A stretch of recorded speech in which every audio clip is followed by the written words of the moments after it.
A esperança que vence o medo.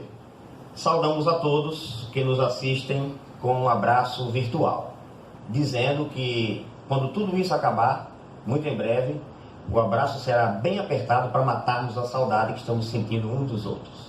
Ok? Agradecemos à Igreja da Chácara Perseverança por proporcionar esse momento em que podemos falar aos corações dos nossos irmãos reunidos para adorar a Deus, cada um em família e em sua casa. E antes de começarmos, gostaria de fazer uma oração. Onde você estiver, no sofá da sua casa, ou talvez no conforto da sua cama, não importa, você pode agora fechar os seus olhos para conversarmos com Deus. Querido Pai que está no céu, nós te agradecemos pela chance de podermos, mesmo de forma virtual, falar aos nossos irmãos do amor, do teu amor, da tua grandeza, da tua misericórdia, e ao mesmo tempo interceder por eles e pelas nações que estão enfrentando a luta contra o Covid-19, conhecido como o novo coronavírus. Rogamos que tu, como um Pai de amor que és, possa dar o conforto a cada família que já perdeu alguns entes queridos, abençoar aqueles que estão sujeitos, que estão com essa praga, com o vírus, e livrar aqueles a quem tu pretendes que continuem vivendo por ter um propósito para as suas vidas. Agradecidos estamos e rogamos essas bênçãos em nome de Jesus. Ok. Nos últimos dias temos experimentado uma nova maneira de viver. Isso nós já observamos, é ponto passivo. Uma mudança generalizada em quase toda a nossa performance de vida. E tudo por causa do Covid-19, um intruso que nem sequer nós podemos ver, no entanto, colocou todo mundo de quarentena. Travou a economia mundial, desde a Dow Jones, em Nova York, a Bolsa de Valores, até a feirinha da cidade de Ribeira do Pombal. Fechou as instituições de ensinos, as pequenas, as grandes e famosas. Superlotou as clínicas, os ambulatórios e os hospitais. E espalhou pânico em todos os habitantes do planeta. Temos ouvido diversas opiniões. Nessa hora, as pessoas, mesmo leigos sobre o assunto, tendem a querer dizer o porquê, de onde veio, quando, e assim vão fazendo suas previsões. E eu selecionei 3 tipos de opiniões aqui. São, primeiro, os conspiracionistas. Quem são os conspiracionistas? São aqueles que dizem, isso foi um vírus fabricado. Fabricaram e soltaram para prejudicar a humanidade. Outros dizem, é uma invenção política para derrubar governos, da direita ou da esquerda, e por aí vai. Outros falam, é um esquema de alguns países para interferir na economia mundial e assim ganhar dinheiro com os papéis que serão vendidos a custo mais baixos. Esses são os conspiracionistas com esse tipo de ideia e muitas outras. Nós temos também o segundo grupo que eu chamo de os profetas, principalmente os profetas apocalípticos. São aqueles que dizem, o que está acontecendo aí é castigo de Deus pelos pecados dos homens. Outros falam, é o resultado da alimentação dos orientais, que se alimentam de comidas nada convencionais para os padrões do Ocidente. Outros vão mais longe e dizem, as pragas do Apocalipse que estão começando a cair. Outros falam, o povo estava longe de Deus, e assim, dessa maneira, Deus permitiu para que as pessoas pudessem em casa se relacionar mais com Ele. As pessoas deveriam ficar em casa rezando, orando, recitando os seus mantras, lendo a Bíblia, etc, etc, etc. Esse é o segundo grupo, né? Os conspiracionistas, os profetas apocalípticos. Tem um terceiro grupo que eu chamo de os humoristas. Mais de 1 milhão de memes engraçados circulam pelas diversas redes sociais. Eles são engraçados até onde alguém da sua família, da pessoa que colocou o meme, é acometido com o vírus. Porque na hora que isso vira uma tragédia na nossa família, a gente não vai passar a rir. Então são os humoristas. E a gente está acostumado desde a semana passada, semana inteira, a ler, até a sorrir com alguns memes, algumas piadas de mau gosto que se fazem em função do que está acontecendo no mundo com o Covid-19 e assustando a todos nós. Mas a realidade, meus amigos, é que a Bíblia, a palavra de Deus, o Manual do Bom Viver, já nos alerta desde muito tempo sobre a condição da terra quando estivesse às portas da volta de Jesus. Essa é a grande realidade.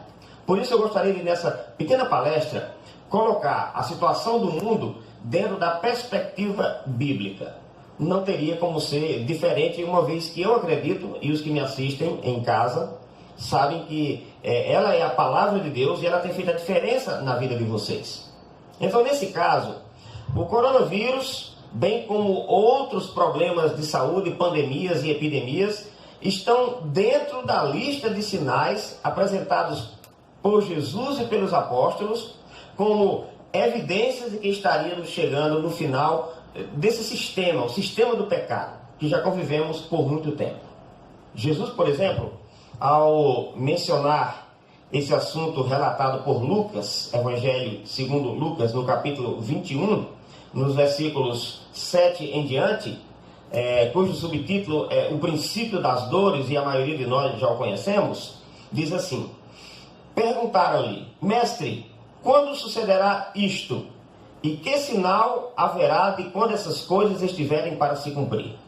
Os que estão acostumados ao texto de Mateus 24, talvez já tenham pensado da outra forma como Mateus relatou. Quando sucederão essas coisas? Que sinal haverá da tua vinda e da consumação do século, ou do fim do mundo, em algumas traduções? Mas voltemos para Lucas. E ele respondeu: vede que não sejais enganados, porque muitos virão em meu nome dizendo, eu sou o Cristo. E também, chegou a hora, não os sigais. Então Jesus começa com esse aqui, dando uma série de sinais que caracterizariam a sua breve volta, o momento em que ele estaria para voltar. E é interessante que esse sinal que Jesus deu aqui, falsos profetas, falsos ensinos, falsos cristos, ele repetiu outras 2 vezes, mostrando a importância desse aqui. E que importância é essa? A importância é a seguinte: a palavra de Deus tem a orientação certa em relação à volta de Jesus. Não precisamos seguir o que qualquer outra pessoa está dizendo sem uma comprovação específica das Escrituras. E o que mais nós estamos vendo por aí afora é falso ensino a respeito da palavra de Deus e principalmente desse tema, que é o tema da volta de Jesus. Então, olha o primeiro sinal. Aí Jesus continua: quando vocês ouvirem falar de guerras e revoluções, não vos assusteis, porque é necessário que tudo isso aconteça. E o fim vai ser logo. Então lhes disse: levantar-se-á nação contra nação, reino contra reino, haverá terremotos, fomes em vários lugares, coisas espantosas e sinais no céu. Não seria o Covid-19, entre outras coisas, uma coisa espantosa? A gente vê as pessoas falando, eu nunca imaginaria que fosse chegar um tempo desse. Tão espantosa essa situação atual do coronavírus, é que em 50 anos de existência e 40 anos lendo a Bíblia e pregando, nunca tínhamos chegado a essa situação. Ou seja, fechar não só os ambientes públicos comerciais e de diversão, como também as próprias igrejas. Inclusive a praia. Há um esforço deliberado feito pelos governos para proibir a multidão de ir para a própria praia. Nunca ouvimos falar isso na história. Ou seja, coisas espantosas. O que está acontecendo em nossos dias está perfeitamente dentro do panorama que Jesus citou. Mas ele continua. Antes, porém, de todas essas coisas acontecer, vocês vão ser perseguidos. Ou seja, já houve uma perseguição ao povo de Deus que quis ficar com a Bíblia, e essa perseguição continua aos que de fato são fiéis a Deus e se intensificará à medida em que nos aproximarmos mais do dia da volta de Jesus. E aí Jesus continua dando uma série de sinais, entre eles está as epidemias que tomariam conta do mundo. A AIDS é uma delas, H1N1 é outra delas, e por mais que a ciência cresça e descubra métodos e maneiras de melhorar a saúde das pessoas, continuam surgindo novas doenças desafiadoras que levam a ciência a ficar prostrada e de quarentena também, como estamos vendo agora. Então vejam, o que está acontecendo está dentro do escopo dos sinais que aconteceriam antes da breve volta de Jesus. E é bom entendermos uma coisa: tanto Jesus como os apóstolos falaram disso. Especialmente o apóstolo Paulo tratou desse assunto ao referir-se ao que iria acontecer nos últimos dias. E eu quero que você, por favor, confira em sua Bíblia a carta de Paulo a Timóteo, na segunda carta que ele escreveu a Timóteo. Quando você lê isso aqui, parece que você está lendo o jornal de hoje de manhã. Talvez não de hoje, porque o de hoje falou 99% de coronavírus. Mas os jornais cotidianamente estão mencionando o que Paulo mencionou aqui, escrevendo ao jovem Timóteo há cerca de 2000 anos atrás. Segunda carta de Paulo a Timóteo, capítulo 3, dos versículos 1 ao 5. Vamos ler esse texto aqui, só um momentinho.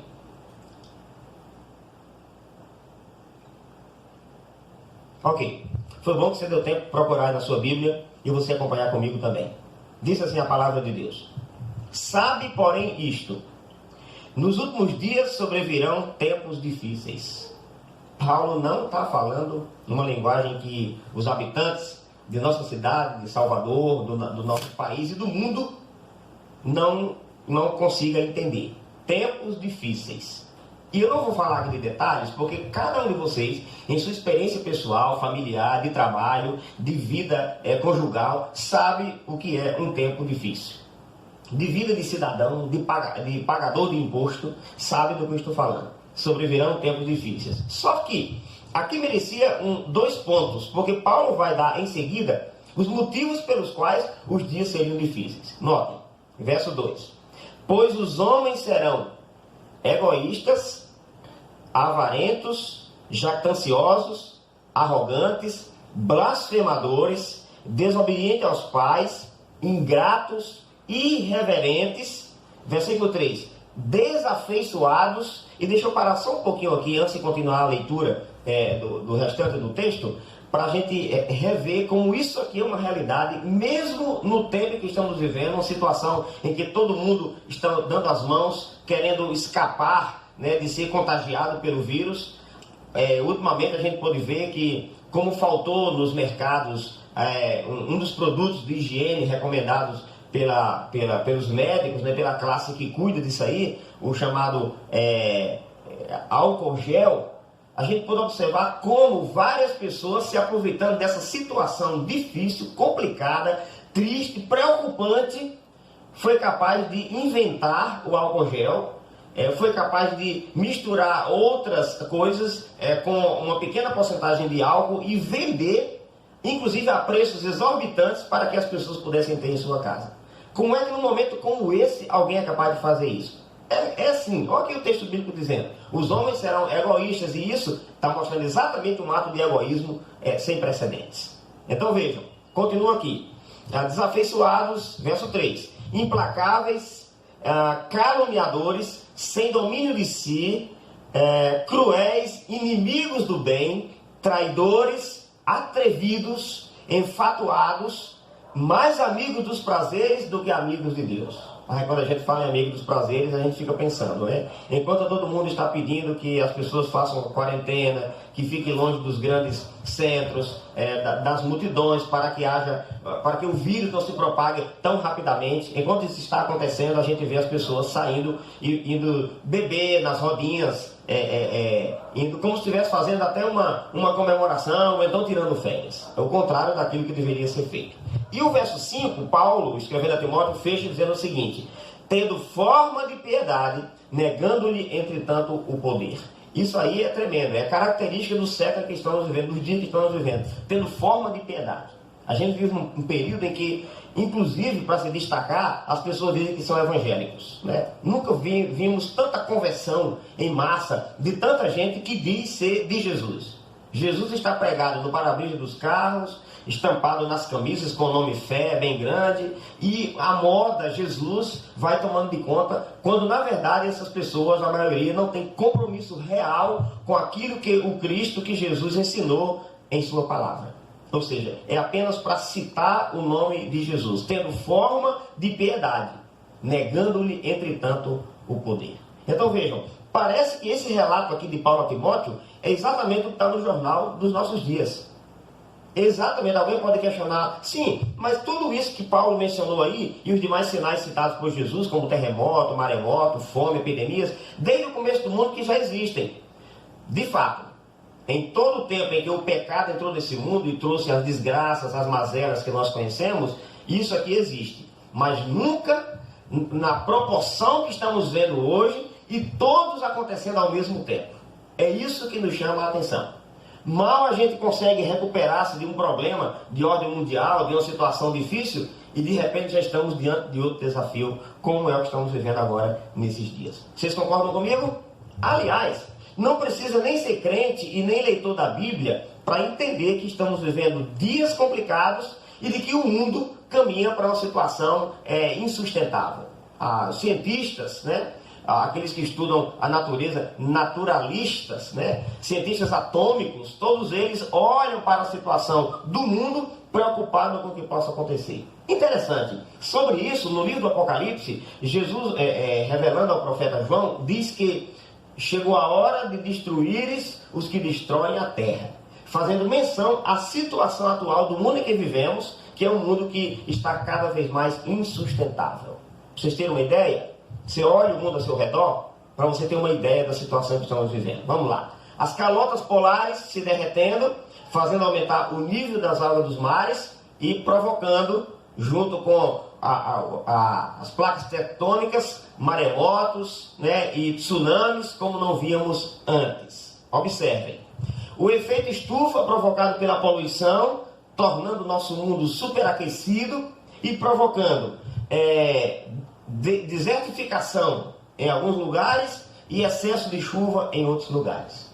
Vão observando, não precisa ser religioso, não precisa entender de Bíblia para saber que nós estamos marchando para uma situação muito complicada e a passos largos. Vejam, a produção de alimentos em nosso mundo, por exemplo. A terra cansada só produz à base de fertilizantes e só conserva seus alimentos à base de agrotóxicos, porque está cansada, ela não pode se sustentar. Então estamos vivendo diante de uma situação em que a volta de Jesus é algo real e se apresenta cada vez mais perto de nós, dos nossos dias. A tensão entre as nações. Basta surgir uma situação pequena em um país, alguma palavra mal proferida, que começa a tensão entre as potências e isso gera um estado de ânimo que Jesus mesmo, falando no livro de Lucas, disse: os homens desmaiarão de terror pela expectativa das coisas que sobrevirão ao mundo. E ele diz mais: desmaiarão por causa do bramido do mar e das ondas. E você pode ver que isso se cumpre de forma literal, o bramido do mar e das ondas, e de forma simbólica. Porque mar, na profecia, água, são multidões, nações, línguas e povos. E você acompanha todos os dias, em várias partes do mundo, como as multidões, as nações, os povos estão revoltados contra os governos, revoltados contra os sistemas, e aí provoca toda uma onda de problemas, de greves, de luta pelos seus direitos. Isso a gente está cansado de ver. Sinal de que estamos perto da volta de Jesus. E para ir fechando essa palestra, alertando-nos sobre esse tema tão importante, a volta de Jesus é o tema mais importante que devemos discutir hoje.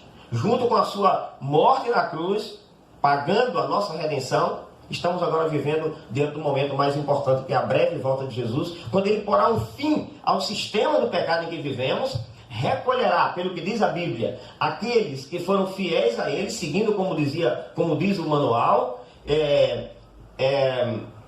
ressuscitará aqueles que morreram na esperança da ressurreição. Okay? Ao se aproximar desse evento, nós iremos enfrentar uma tribulação muito maior, predita pela própria palavra de Deus. E talvez o que estamos vendo hoje, toda essa situação global com o Covid-19, talvez seja uma estratégia divina para alertar aqueles que são seus, que acreditam na volta de Cristo, que estão se preparando para isso, de que virão momentos muito mais dantescos pela frente e, para de certa forma, nos preparar. Porque o que acontece conosco é o seguinte: toda vida que nós conseguimos vencer, toda vida que nós somos vitoriosos em um problema pequeno, nós nos fortalecemos para enfrentar um problema maior que vem posteriormente. E eu não vou enganar vocês, porque a própria Bíblia assim declara: estamos diante de um tempo de angústia como nunca houve.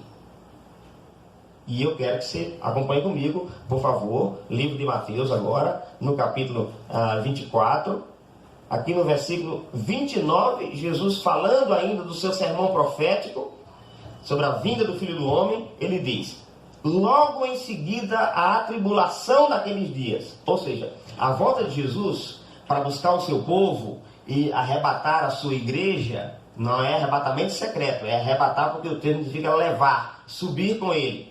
se dará após a grande tribulação.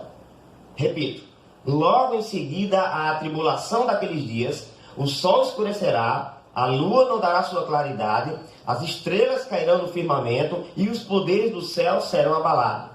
Ato contínuo, o verso 30 diz: então, fazendo a ponta de ligação entre esses eventos aqui, esses acontecimentos, essas declarações, então aparecerá no céu o sinal do Filho do Homem, todos os povos da terra se lamentarão e verão o Filho do Homem vindo sobre as nuvens dos céus com poder e grande glória. Então vejam, a volta de Cristo, ela está ligada, está profetizada de acontecer após a grande tribulação. E você vê esse mesmo conceito da grande tribulação antes da volta de Jesus em várias partes da Bíblia. Quando você lê, por exemplo, no Velho Testamento, Daniel, no capítulo 12, versículo 1, ele diz assim: haverá uma angústia como nunca houve, desde que houve nação até aquele tempo.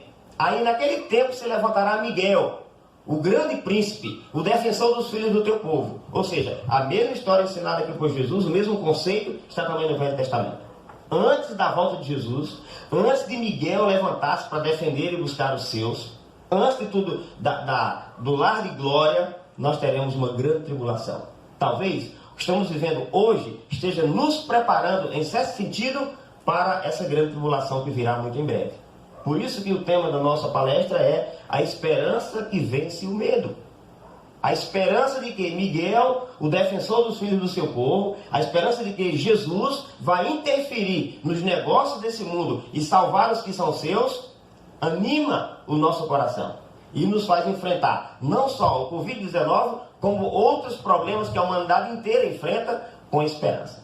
A esperança de que logo tudo vai mudar.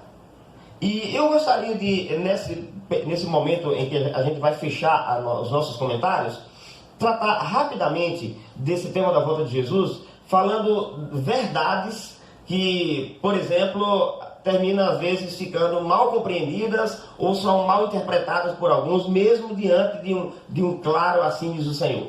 Verdades em relação à volta de Cristo, como por exemplo, primeiro, ela não será secreta.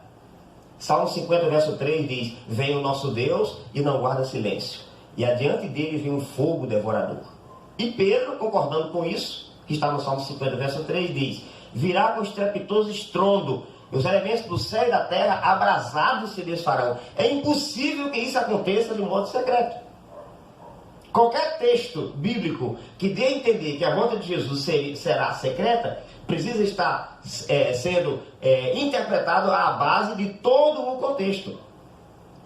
Quando Jesus fala que virá como um ladrão, é dando ênfase não ao fato de que um ladrão vem secretamente, mas ao fato de que um ladrão vem quando ninguém espera.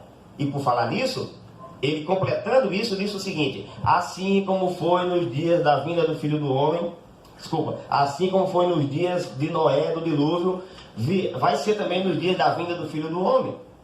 Da mesma forma, o Noé, o pregoeiro antediluviano, ele, por 120 anos, conforme a Bíblia diz, pregou e alertou os pré-diluvianos de que o mundo seria destruído por um dilúvio de águas. Chegou a data, e o texto bíblico diz que 8 pessoas se salvaram: Noé, seus filhos, suas noras e a esposa dele. 8 pessoas apenas se salvaram. E Jesus falou o seguinte: da mesma forma como foi nos dias de Noé. E como era nos dias de Noé? Aí ele fala, aqui mesmo em São Mateus, capítulo 24: comiam, bebiam, casavam-se e davam-se em casamento. Interessante, Jesus não disse nada aqui que fosse moralmente errado. Não tem nenhum problema em comer, em beber, em casar-se e dar-se em casamento. A grande questão é a seguinte: quando nos prendemos a essas coisas que, embora boas em si mesmos, são coisas desse mundo e dessa terra, corremos o risco de Jesus voltar de forma surpresa e nos pegar despreparados. Então, senhores, eu quero lhe dizer o seguinte: enfrentemos nós com coragem, com esperança, com fé, tanto o Covid-19 como outros problemas mais que temos vivido e que ainda viveremos nesse mundo. Certos de que, se estivermos focando no reino eterno que há de vir muito em breve, se estivermos focando nas promessas que Jesus fez de vida eterna baseada em sua palavra, se estivermos focando na vida que verdadeiramente importa, que é a vida eterna, a nossa fé não será vã. Nós sairemos desse problema que estamos enfrentando agora e dos demais, mais que vitoriosos, usando a expressão bíblica. Outra coisa a respeito da volta de Jesus, além de não ser secreta, ela será visível. Ela não é secreta e uma coisa puxa a outra, ela será visível. O texto bíblico diz, Apocalipse 1,7, eis que vem com as nuvens e todo olho o verá. E para provar que esse todo olho que o verá não é o olho da fé, o final do texto diz, até quantos o transpassaram. Portanto, mesmo aqueles que transpassaram Jesus, os mais acérrimos inimigos da verdade, irão ressurgir na volta dele, ressuscitar, e verão Jesus voltar com poder e grande glória. Todos verão a Jesus. O próprio Cristo deixou isso claro quando disse, porque assim como o relâmpago, Mateus 24, 27, porque assim como o relâmpago sai do Oriente e se mostra até o Ocidente, assim há de ser também a vinda do Filho do Homem. Assim como ele sai e se mostra, ou seja, as pessoas vão ver. Jesus falou, usando o linguajar da época, o Oriente e o Ocidente, para demonstrar que em qualquer local haveria de ver a volta de Jesus, né? Alguém questiona como, ao mesmo tempo, as pessoas que moram no mundo, na terra, sendo ela arredondada, verão Jesus voltar ao mesmo tempo. Como é que isso vai acontecer? Bom, em primeiro lugar, a gente não pode limitar o poder de Deus. Em segundo lugar, a Bíblia nos dá uma pista. João escreveu sobre o assunto, diz assim, as ilhas fugiram, os montes estremeceram, e a terra e o céu se enrolaram como se enrola um pergaminho. Ou seja, essa linguagem mostra uma mudança estrutural da terra, a fim de que todos possam, uma mudança geográfica, a fim de que todos possam ver Jesus voltar ao mesmo tempo. Então, a volta de Jesus não será secreta, a volta de Jesus será visível, a volta de Jesus será literal.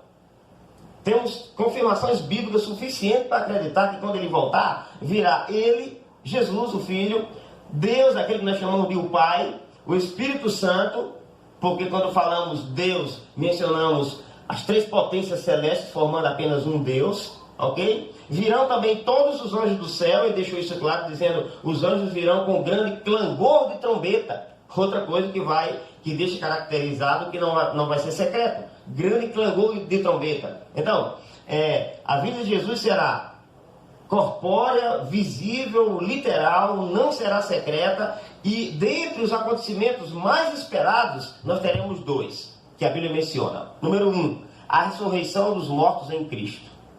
Todos aqueles que morreram fiéis à palavra de Deus, ou pelo menos fiéis àquilo que conheciam como palavra de Deus, que foram sinceros quando aprenderam a verdade em segui-la, todos estes aí que estão dormindo no pó da terra, porque a morte é um sono para aqueles que são fiéis, né? A Bíblia apregoa e deixa muito claro que após a morte ninguém vai nem para o céu, nem para o inferno, nem para o purgatório, nem para o limbo, nem para um planeta chamado Capela, para depois se reencarnar em sucessivas reencarnações das pessoas. Não, isso é antibíblico, é estranho à palavra de Deus. Diz que o homem morre, a centelha de vida, chamada espírito, vai para Deus, porque ele é o dono da vida, e que o corpo formado do pó vira pó. Na volta de Jesus acontece o processo contrário. Jesus sopra outra vez, ressuscita todos aqueles que morreram acreditando nele, cumprindo sua vontade, transforma-os, e logo em seguida, os vivos que estiverem se preparando, fazendo como Jesus orientou em sua palavra, serão transformados, terão sua natureza transformada, e aí junto com ele, diz o texto bíblico de 2 Tessalonicenses, 1 Tessalonicenses capítulo 4, versos 16 e 17, junto com eles formaremos uma caravana subindo a encontrar o Senhor nos ares.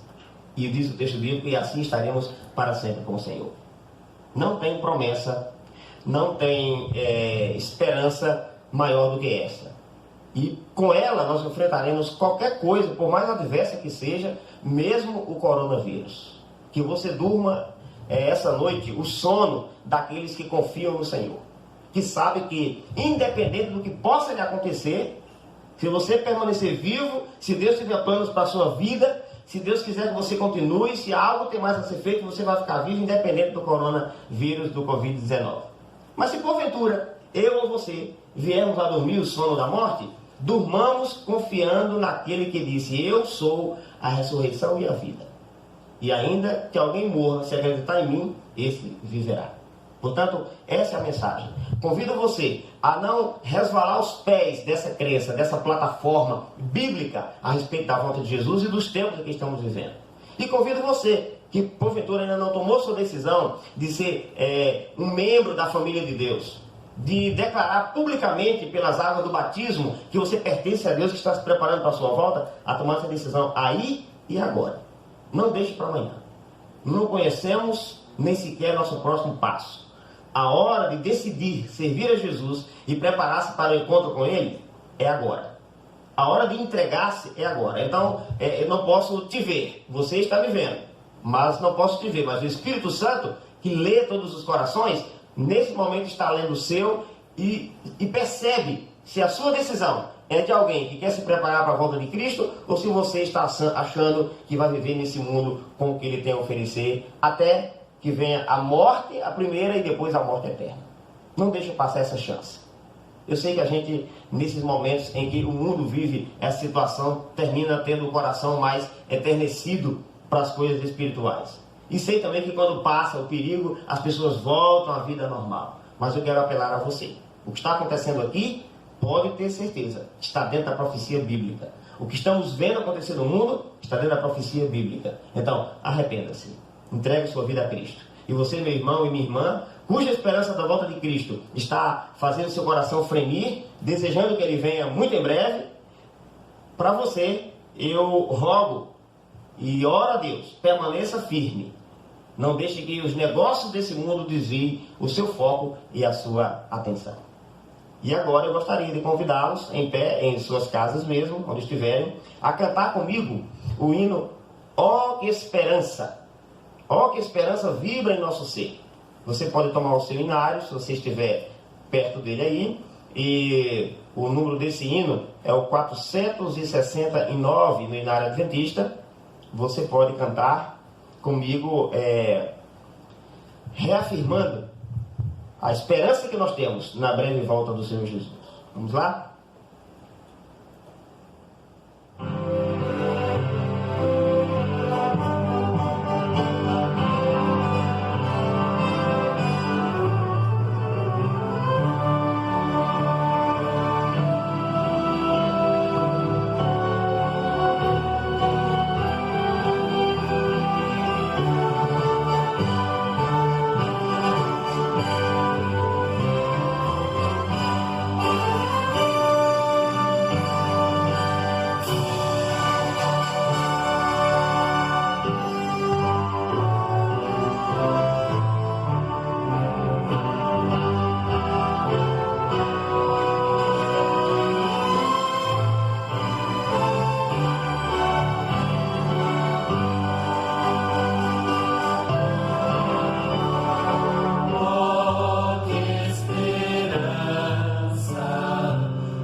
Pode dizer amém? Amém. Ou seja, é isso mesmo que vai acontecer. Vamos orar, agradecidos a Deus? Querido Pai que está no céu, nós te agradecemos porque nos deste a chance de, nessa noite de domingo, podemos te adorar na beleza da tua santidade. Quando cantamos, ó que esperança vibra em nosso ser, estamos dizendo que confiamos, que acreditamos e que desejamos a breve volta do nosso Salvador Jesus Cristo. Portanto, estamos te adorando. Quando concordamos com a tua palavra, de que vivemos tempos difíceis e de que esses tempos apontam para a tua breve volta, estamos te adorando e dizendo: ora vem, Senhor Jesus. E quando nos voltamos para ti em oração, como estamos fazendo agora, estamos te adorando e dizendo: a quem temos nós, senão o Senhor, que é o nosso socorro, a nossa fortaleza, bem presente na tribulação. Inclusive, nessa pequena tribulação, nessa pequena turbulência que o mundo está passando. Pequena, Senhor, comparada ao grande tempo de angústia que está por vir. Então queremos te pedir, fortalece nossas mãos frouxas e nossos joelhos vacilantes. Nos ajuda, Senhor, a com o coração fremindo de esperança, de alegria, de gozo, porque esses sinais mostram que tu estás perto de voltar. Faz com que possamos, Senhor, dessa forma, avançar para o foco, cumprir a tua missão nesse mundo, abençoar as pessoas ao nosso redor, orientá-las quanto ao preparo para a tua breve volta e dizer para elas que, por mais favorecido que seja a vida de alguém desse mundo, não é aqui o lugar de descanso. O lugar de descanso é a Canaã celestial. 1000 anos no céu, como promete o Apocalipse, e depois a vida eterna nessa mesma terra, renovada, o Éden restaurado, tendo aqui a presença da divindade, pois tua palavra diz que Deus armará o seu tabernáculo, a sua tenda entre nós. E esse planeta Terra, por muito tempo maltratado pela ação do pecado, por muito tempo chorando e gemendo, porque toda a natureza geme, porque tudo está se desfazendo, criado tão belo, esse planeta, Senhor, será outra vez o centro do universo.